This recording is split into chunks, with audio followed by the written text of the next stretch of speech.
রাজধানীর গুলশানে বিএনপি চেয়ারপারসনের কার্যালয়ে ব্রিফ করছেন দলটির মহাসচিব মির্জা ফখরুল ইসলাম আলমগীর। আজ বিএনপির চূড়ান্ত প্রার্থী তালিকা ঘোষণা হতে পারে বলে জানা গেছে। আমরা সরাসরি চলে যাচ্ছি। চূড়ান্ত হবে মনোনীত প্রার্থী তাদের নাম ঘোষণা করছি এবং খুব দ্রুত আমি ঘোষণা করব। পরবর্তীতে আপনাদেরকে এর তালিকা দেওয়া হবে।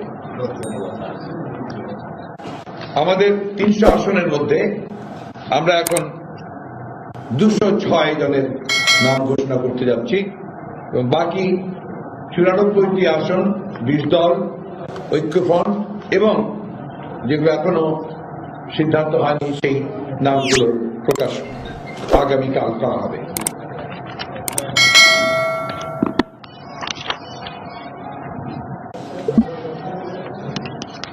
পঞ্চগড় 1 ব্যারিস্টার মোহাম্মদ নওশাদ জামিল, পঞ্চগড় 2 ফরহাদ হোসেন আজাদ, ঠাকুরগাঁও 1 মির্জা ফখরুল ইসলাম আলমগীর, ঠাকুরগাঁও 3 জাহিদুর রহমান, 2টি আমরা 20 দলের জন্য,